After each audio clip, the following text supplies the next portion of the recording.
Oh, this is my day. I'm ready to take it on, come what may. Oh, hey YouTube.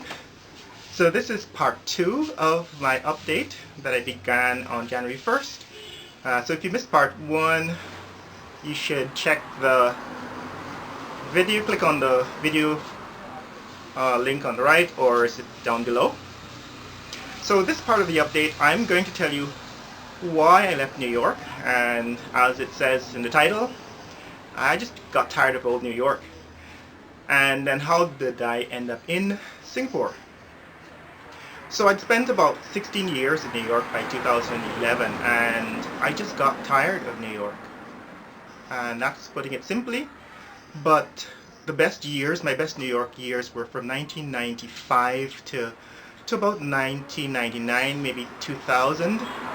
Certainly by 2001, the magic was gone for me. So that's when September 11th terrorist attacks happened. And after that, I don't think New York was New York, and I don't think it has been New York since.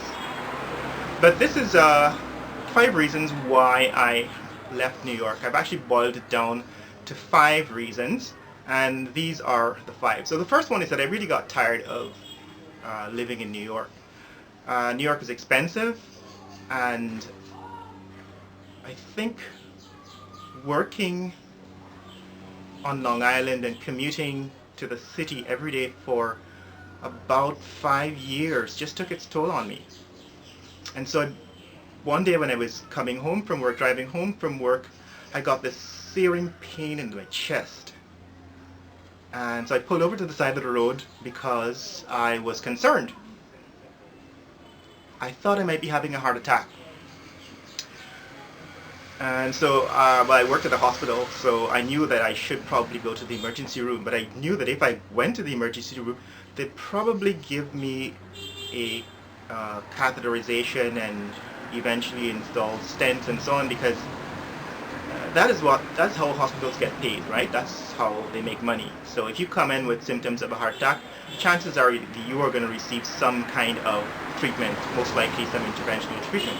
So I pulled over to the side of the road and decided to wait it out. So I said if this pain didn't go away in 15 minutes, then I would go straight back to the emergency room at the hospital from which I had just been coming home.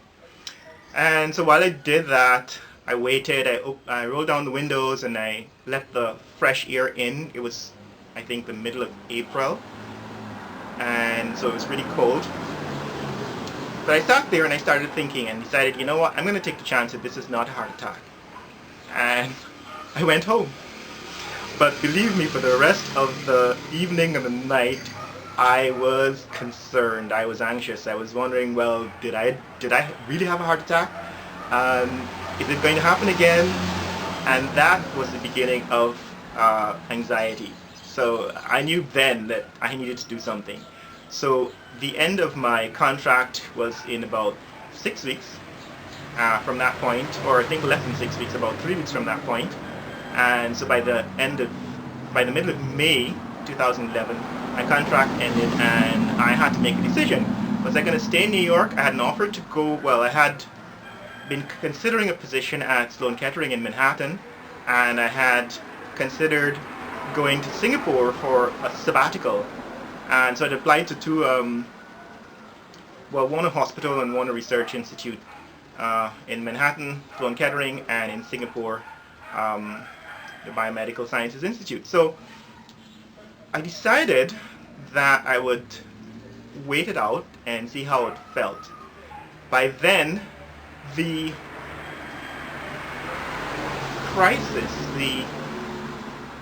this was 2011, and this was post the Great Recession, and the crisis had begun to reach further and further out in society.